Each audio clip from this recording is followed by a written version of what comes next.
Okay, we're back. Episode 699 of the podcast. It's been a couple episodes. And our last episode that we did was audio only, so first time we're really recording video here in a little bit. But we've been very busy. I've been busy with work. So, I've missed more games than I've liked, than usual this year, and we're going to miss, some more series, but I will, by the end of the season, my goal is to have covered 70% or more of the season. So that'd be my goal. And I think we're close to that pace. So we'll be picking it up, I promise. But we are recapping this sweep that the Yankees picked up against the Phillies. I can't speak because it's late at night and I'm recording this. So let's get right into the episode. Yankees-Phillies, episode 699 of BD4. Welcome to the podcast. I'm your host, RJ Carbone. You are listening to BD4, where there's no better way to get your Yankees and Knicks analysis. We also do MMA. Yanks every series, Knicks every game, MMA on occasion. Let's get to it. Anthony for three.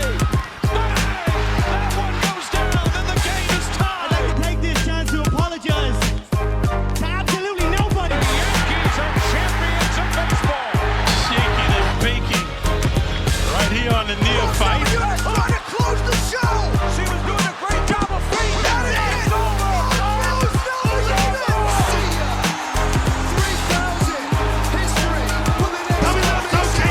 Don't you regret not coming to the Knicks?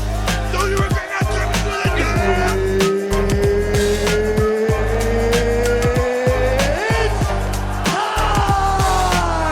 Game over.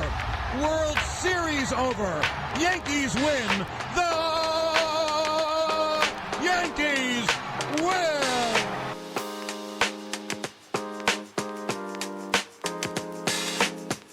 Sweeping the Phillies in Philadelphia. So friggin' satisfying. And if you follow this podcast, you know how much I hate Philadelphia sports, Philadelphia sports fans, Philadelphia humans, with the exception of a few friends over there I know. I cannot stand that city. And so when it's the Knicks, or when it's the New York Giants, or when it's the New York Yankees beating a Philadelphia sports team, it just feels so friggin' good. Because the first thing I think of is a Philadelphia fan crying and bitching and moaning and whining when a New York sports team beats their team. It makes me happy. It tickles my heart when that happens. So it was so beautiful to go there in Philly, South Jersey, and sweep that team the way the Yankees did. 3 completely different types of wins, but they got the win nonetheless 3 times in a row. So the Yanks sweep the Phillies on the road in Jazz Chisholm's first full series as a Yankee. We'll talk about him. But that's now a sweep to make it back-to-back series wins for the Yankees. It's been since forever where they did that. Sweeping the best team in the National League. Possibly some are calling them, or at least we're calling them, the best team in baseball. The Yankees swept them. They have now won 5 games in a row. And they wrap up a 5-1 road trip, now heading back home with the same record as the Baltimore Orioles. So technically they're both first, but, well, I guess technically speaking, Baltimore owns the tiebreaker right now. But both teams now have the same record. So both teams are 65-44, I believe, or 65-45, 44, I don't remember. But they're both right there now.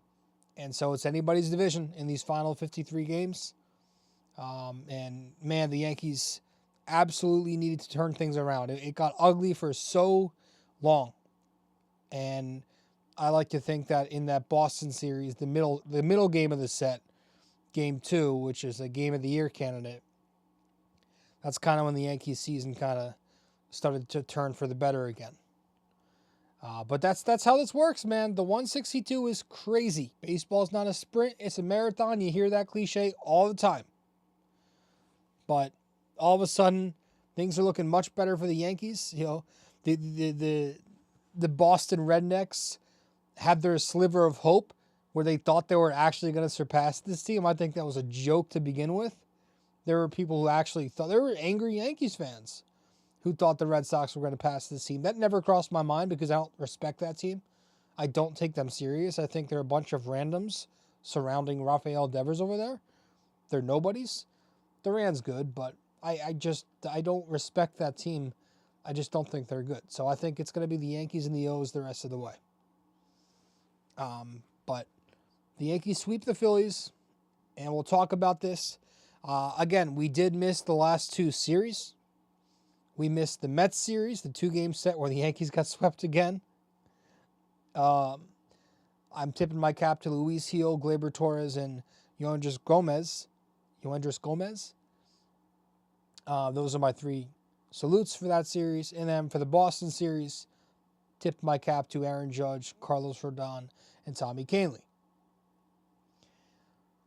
Before we begin, some in-house stuff. Giancarlo Stanton is back. Actually looks pretty decent so far. Not chasing garbage, and he's making more contact than you'd expect. Jason Dominguez began AAA rehab. J.D. Davis was DFA'd. That made room for Jazz Chisholm. Nick Birdie and John Birdie and J.T. Brubaker all had setbacks, so there's that. Cody Poteet moved to the 60-day DL. Nothing really yet on his progression. Clark Schmidt is throwing bullpens. Expected to be ready by September to get him enough starts to stretch out for October, hopefully. Same with Hamilton. So Ron Marinaccio was promoted, then demoted. That's the story of his career so far. And then deadline day was pretty quiet. We'll talk about that. Ferguson gone. Leiter Jr. in. Phillips, fun player, in.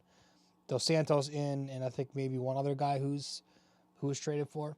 No big names on deadline day. The big name was Mark Leiter Jr., I guess. We'll talk about him. But Jazz Chisholm is a New York Yankee.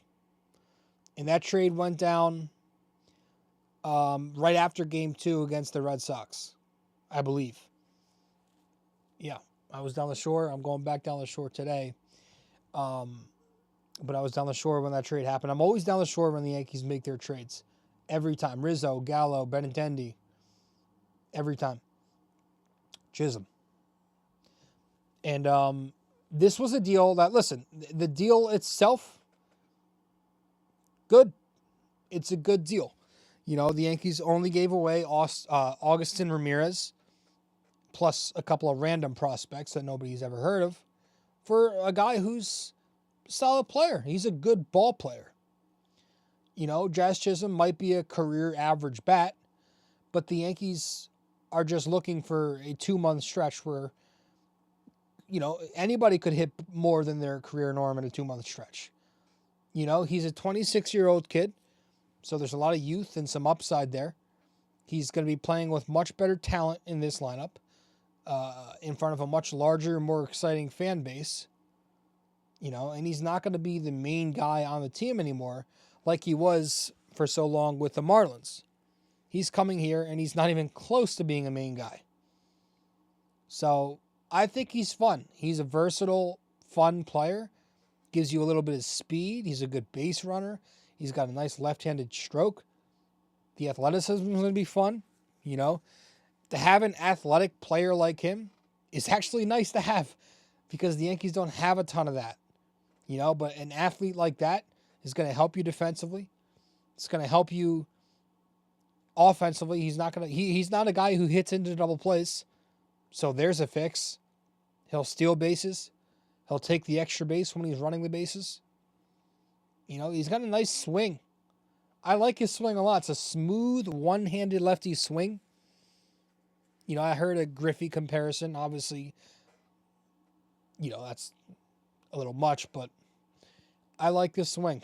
And I think if this kid produces It's only going to be good things because not only is he helping the team win, but he's going to be putting positive pressure on other Yankees to hit the ball. You know, if Jazz Chisholm's hitting, now DJ LeMahieu's got some pressure. Gleyber Torres, Oswaldo Cabrera, Alex Verdugo. Because you got Jazz hitting, you got Stanton back, you got Dominguez maybe returning. So those guys now have some pressure on them to produce. You know? So, I like the move. I think he's a fun dude. He's pretty funny. You know, he's smiling a lot. Seems like a likable dude from his interviews. And he's got this different personality that's not very Yankee-like. He's a colorful dude. You know, he comes in the dugout. The first shot you see on Sunday Night Baseball is him walking in the dugout with his hat backwards, his green belt on. You know, he just looks swag. He's not your prototypical buttoned-up Yankee. And I love that. I think the Yankees have had way too many PC guys over the last couple of years. They need a shakeup like this. And, you know, how many times were we saying this in the offseason? So if there's one thing you can credit Cashman for, it's going out and getting guys like Stroman, like Verdugo, and now you got a guy like Jazz Chisholm. Guys who aren't afraid to show their own personality. And that's what the Yankees have been needing. And I think it's going to help them positively. And I think this guy's going to be a fan favorite. He's already a fan favorite. I mean, at Citizens Bank, he was getting friggin' chants. You know, I mean, he was getting ovations, and I can only imagine what it's going to be like when he goes out there for his first home game tomorrow night, or tonight, I guess, as I'm recording. Like, it's going to be fun. And I can see this guy having he's going to either have a big postseason moment, or he's going to just have a really good postseason. Like, I could see him getting a very big hit in an elimination game or something like that. It's going to be, I think he's going to play a very key role in this playoff lineup. I do. Whether he's batting fifth or first eventually, I don't know. But I think he'll play a key role. So I like the Jazz Chisholm move. Everything else, kind of underwhelming. You know? I can't really give Brian Cashman a great grade overall on his trades this season. It would be in the C's somewhere. C+, C. I just feel like he needed to do a lot more. I wanted one more bat. And most importantly, I really wanted the Yankees to go and get legitimate bullpen help. You know? I thought that should have been the main focus. Because I think their bullpen is very bad this year. And while it's been better, I don't know that I trust it. Not this current bullpen. Now, Cashman's reasoning was the same reasoning it is every time he doesn't do much at the deadline. It's, well, we have trade deadline acquisitions coming back off the DL. Right? I'm paraphrasing. That was, you know, basically his reasoning as to why he didn't really do much. They talked about, you know, Cashman was on WFAN. He was talking about the Jack Flaherty medicals, why they stopped going after him. Cashman could have made a deal. Being very cautious, and you got to understand that. But, like, at the same time, like, there were guys like Tanner Scott. There were other guys being dangled out there like Yandy Diaz, Isaac Paredes, other bats. And I just feel like a good general manager is always focused on return on investment, right? Getting value. And Brian Cashman especially is always about getting a bang for his buck. He loves to rip other GMs off. He wants value. And you understand that. But, again, once in a while, you got to kind of remember you're the New York Yankees. And you got to go for the kill. You got to do something out of your comfort zone once in a while. You got to toss that shit aside, and you got to go be the New York Yankees and risk something happening for the potential to win. And I think that's what he didn't do this year. You have Juan Soto for one season. That's it. You're not promised any more Juan Soto after this. I mean, you got Aaron Judge clearly pushing for the Yankees to do something with the comments he was making in his post-game interviews. I feel like he should have done something. you know, and okay, Mark Leiter, again, that trade itself, fine, cool. Mark Leiter, could be another guy who's, untapped potential for Matt Blake. A guy with swing and miss stuff. He's got a high K rate. A type of guy who the Yankees could really turn around. You look at his StatCast, his Savant is all red. All the, the underlying numbers. He's got a great splitter curve mix. High energy guy. Love to see him pumping his fists, screaming into the air as he escaped jams this weekend. Like, he looks pretty fun. He's got the cool Leiter last name.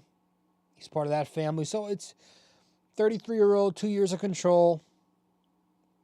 We'll see what the Yankees can get out of him. I think he'll play a key role on this team. Kind of reminds me of when they first went and got Kahnle the first time. Getting that energy out of the pen. Pumped up guy. And then they got some other bums who nobody really cares about out of the bullpen. And that was their deadline. And is that really enough to win a World Series? I don't think so. Not going to lie to you. I feel like we needed more names in the bullpen. Like, I like the nerd moves, right? The moves about the underlying numbers. That's cool. Cashman finds a random. Blake turns him into an elite reliever. Great. But, I also wanted a name that was already established as an elite reliever. I wanted a Tanner Scott. I wanted an, what's that guy's name? Steven Urquhart. I wanted someone like that. But now we're relying on returning arms from the injury list, like Ian Hamilton, Nick Purdy, Scott Effross, Lou Trevino. I mean, those Effross and Trevino, how the hell are we going to rely on those guys? Those guys haven't pitched in years. What are they going to be like? Ian Hamilton has struggled this year. Nick Purdy has struggled with his command. These aren't guys who are established, successful relievers coming back.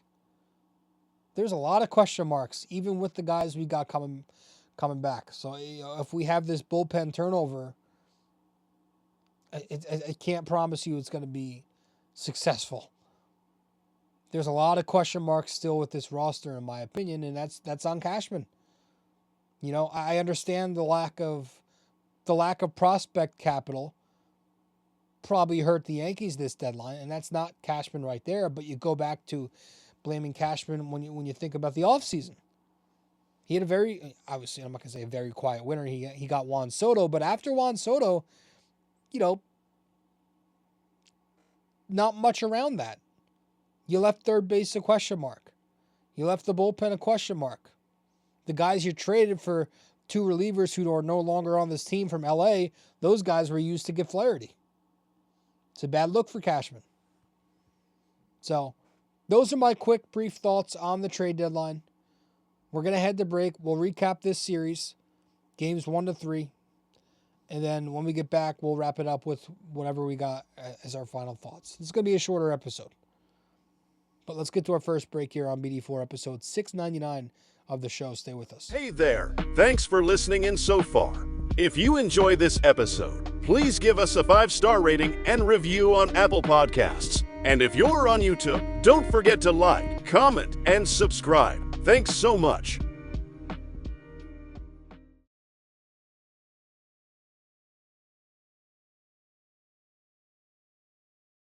You can follow us on social media as well.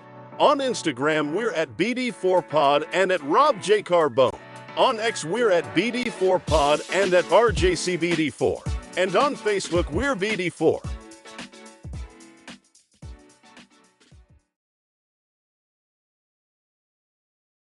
If you're interested in our website, just go to www.bd4blog.com. You can subscribe to our blog on there right on the front page. Just like on the podcast, we cover Yankees, Knicks, and MMA. Also on our website are the links to the different platforms for the podcast. Thanks so much.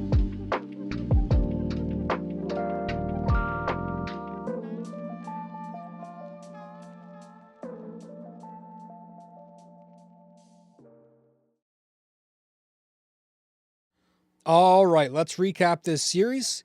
And we'll be starting, obviously, with game one of the series, where the Yankees beat the Phillies 14-4 in this game. They had Luis Steele, the righty, going up against the righty Zach Wheeler. And Yankees hammered him. Overall, they scored 14 runs on 14 hits, 8 extra base hits, 5 walks, 9 strikeouts. They did not hit to any double plays, and they were 3 for 6 in scoring position. But against Zach Wheeler, they dropped 7 runs. They hung 7 on Zach Wheeler. He only won 5. That's impressive. And then they got to the Philly bullpen for 8 runs in 4 innings. So they were all over Phillies pitching from the get-go, top of the first inning. Judge with the solo home run, it's 1-0. Top 2, Jazz and Rice with home runs. It's 3-0. Top 5, the Yankees are up 1, but Soto rips an RBI double, or a 2-run double. Then Austin Wells with a bases-clearing 2-run triple. It's 7-2 Yankees. Top 7, the Yankees are up 4 runs. Judge hits another home run, a 2-run home run. It's 9-3. Top 8, the Yankees are up 5. Volpe hits a 2-run home run. It's good to see his power back. Soto hits an RBI double. Second of the game. It's 12-4 Yankees. Top 9, Jazz Chisholm with the 2-run home run off of a position player. Using Aaron Judge's bat. The interview was iconic after the game. It's 14-4 Yankees. That was your final. You had 5 guys on the team with multi-hits. And then you had 5 guys with multi-RBI games. Luis Gil goes 5 1/3, 3 runs. We'll talk more about him later. In the bullpen, 3 2/3 innings, 1 run. Tonkin and Gomez. And that was game 1 of the series. Game 2 of this series, the Yankees won 7-6 in 12 innings. You had the righty Will Warren filling in for Garrett Cole. And then you had the veteran righty Aaron Nola opposing them. Top of the first, Jazz Chisholm an RBI, 1-0 Yankees. Bottom 1, Alec Boehm an RBI double, 1-1. And then Austin Hayes hits a 2-run home run with his new team in the bottom of the second to make it 4-1 Phillies. But the Yankees come climbing back. Top of the 6th, Jazz Chisholm solo home run, 4-2. Top 7, Jazz Chisholm, a 3-run home run to give the Yankees the lead, 5-4.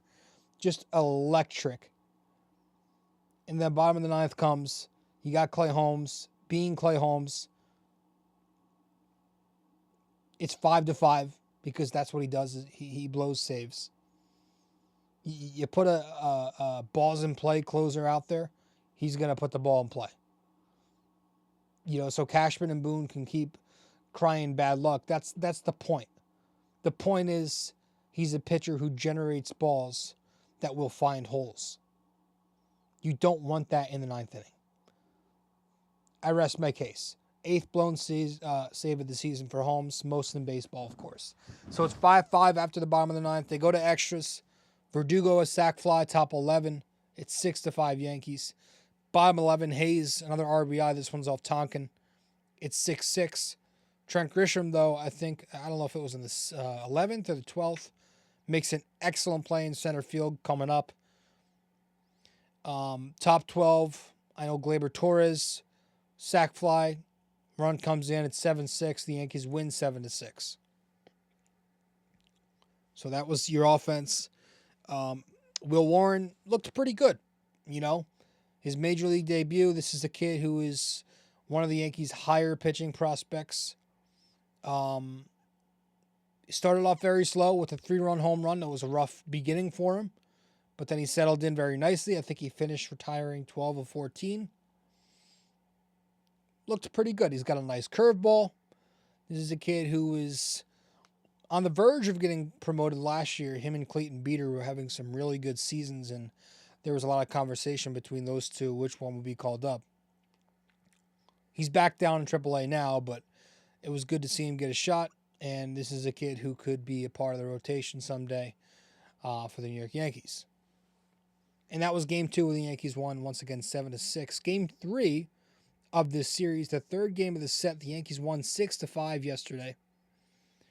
The lefty Nestor Cortez going up against the lefty Sanchez. The Yankees scored 6 runs on 9 hits, 2 walks, 9 strikeouts. Basically, this game was all DJ LeMahieu. He gave the Yankees all 6 of those runs. He had 6 RBIs. He had a grand slam in the top of the second inning that made it 4-0. It was eventually ruled a grand slam, but initially it was called a double. But after the double was overturned to a home run, the Yankees took the 4-0 lead. And then you go to the top of the 6th where he hits a 2-run double to make it 6-3 Yankees at the time. 6-3. Final score would be 6-5. Nestor Cortes got the start and won 5 1/3, 3 runs on 3 hits, 2 walks, 6 strikeouts, a home run allowed, 99 pitches.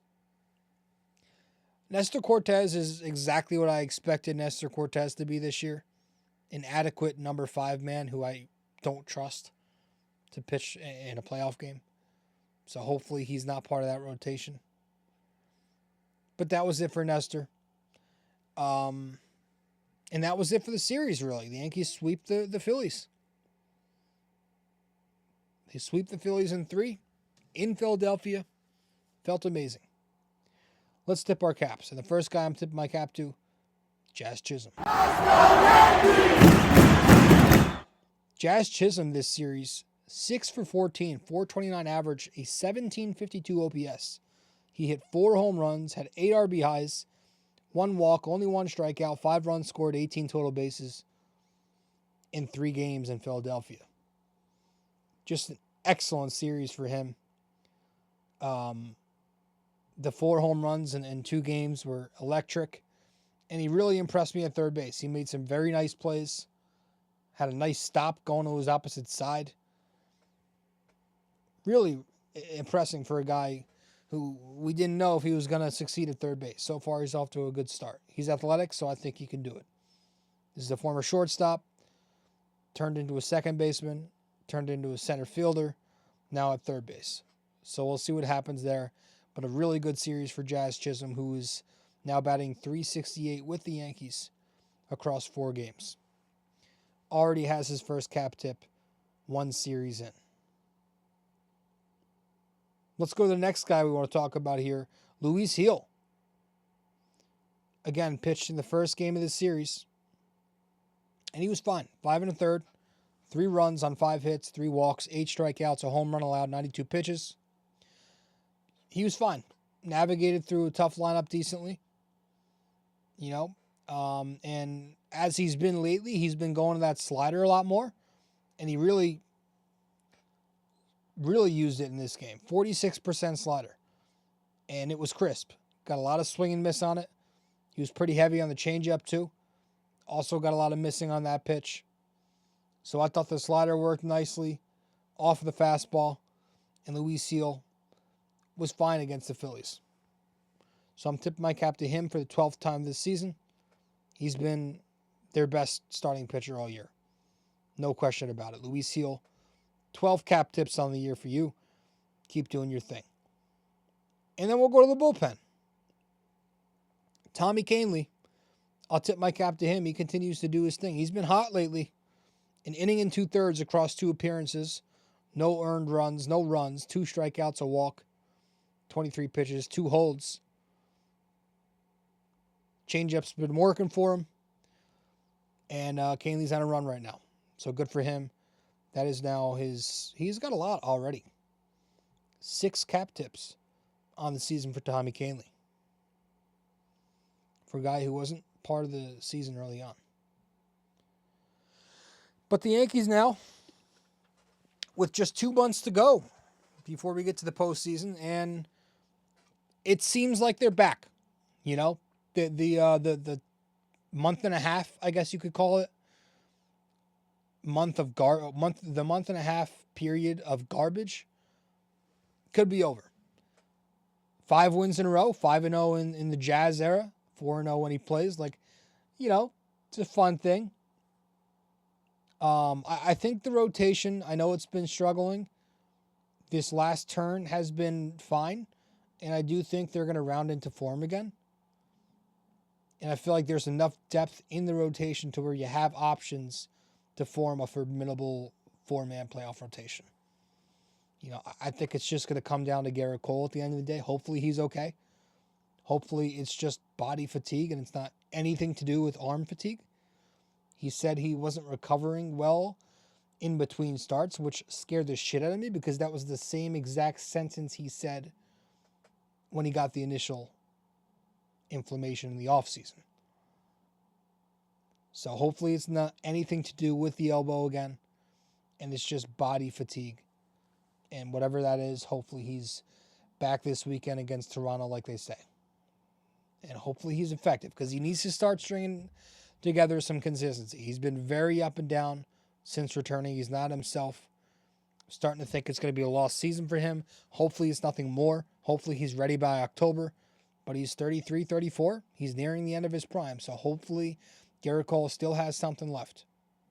We need him for the postseason. So please be okay. But yeah, I think the Yankees are back, man. They're starting to hit the ball again. The bats are starting to hit, and I'm not just talking about Judge and Soto. Those two guys are incredible, obviously, but they're getting production finally from their depth. The big thing all year has been the Yankees have not been getting production from guys not named Juan Soto and Aaron Judge. But Anthony Volpe has been hitting well since All-Star break. Austin Wells really has come around the last couple of months. Overall now, his numbers are pretty strong. The cleanup protection that he's providing for Aaron Judge is very important. This is a threat now at the plate. I mean, some people are calling him the best catcher in the American League with the high productivity. Adley Rutschman has not been hitting well for a while. But Austin Wells has been putting together some great at-bats all season. Even when he was struggling earlier in the year, the at-bats were pretty good. He's got a nice swing, hits a lot of line drives, gets lift on the ball. He's looking good. Ben Rice is coming alive again. He's on a little bit of a 4-game hit streak where he's 5 for 13, 3 extra base hits, 3 RBIs, a walk. He's seeing the ball well. He's also continuing to put together some great at-bats. He's not swinging at garbage, and he's hitting strikes. Cabrera has been hitting, getting more reps, and he's hitting the ball more. Funny how that works. Gleyber Torres has been hitting since he got benched, right?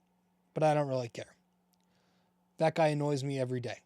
Whether it's playing bad defense, making comments like he did, where Jazz Chisholm's like, yeah, I'll play anywhere you need me to be. The same night they asked Gleyber, he's like, I'm a second baseman, I play second. And then he goes on to make more errors this past week. Incredible. Losing player over him. But he's been hitting lately. DJ LeMahieu has, coming off that 6 RBI game. Doesn't mean shit to me, but, Alex Verdugo is providing some life lately. He's finally starting to put together a string of games where he's looking more like himself from earlier in the year. The track record says that Alex Verdugo is going to turn it around. So I do think there's something there with him. And then now you're just talking if Soto, Judge, Wells, and Jazz all continue to hit as they've been, you add Verdugo in there, that's depth. That's 1, 2, 3, 4, 5 guys who you can rely on. So Verdugo's the X factor to me. Although I'm a little, the Cashman comments about Jason Dominguez is a little frustrating to me. I'm not going as far as to shutting Dominguez for Alex Verdugo. This is my franchise. My 22-year-old prodigy. I'm not just going to keep him down there because a rental who's got a 600-something OPS.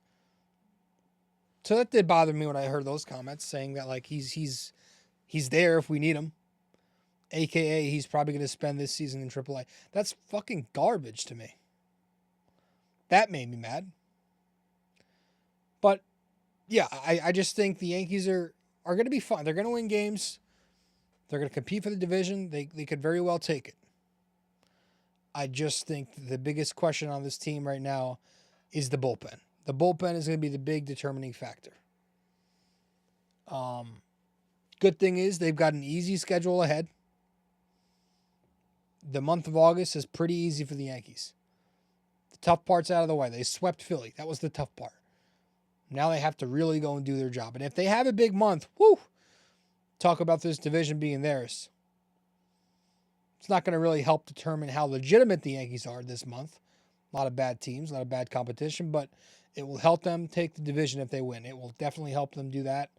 And it's all about the roster anyway. As soon as you get to the trade deadline, man, these are your rosters that you're going to be seeing heading into October. After the trade deadline, that's when you really start to focus in on certain teams. This is the roster that the Yankees are going to be carrying into October. These guys are going to be on it, plus the couple they got coming back. So this is going to be interesting. They got Toronto up next. 3 games, I think, at home in the Bronx. Garrett Cole will be pitching this weekend. So I think that's all I have for this one. We went about 36, 37 minutes. We'll end it here. But just to double check here, who do we have this weekend starting tomorrow or tonight, I guess? Stroman, and then Rodon, and then Cole. So it's Stroman, Rodon, Cole, and then you have an off day on Monday. Day off. It says TBD, but I'm pretty sure that's going to be Cole because he was scratched. So that's it, folks. I appreciate you all tuning in. We're going to head to our final break. Then we'll wrap it up with our trivia question, and that will be that. Let's go. Studio 69 Productions is a podcast production agency created by Leo Rodriguez to allow content creators to market their podcast. It's an online platform that will market your podcast or any other project that you're working on. Get in touch with Leo Rodriguez from Studio 69 Productions. You can find Studio 69 Productions on Instagram at Studio69NJ. Studio 69 Productions, where dreams are heard and born.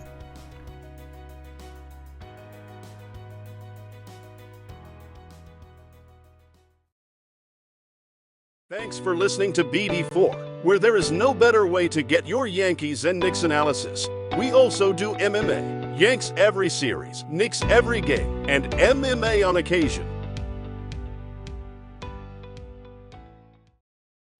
All right, let's wrap this thing up with our trivia question of the day.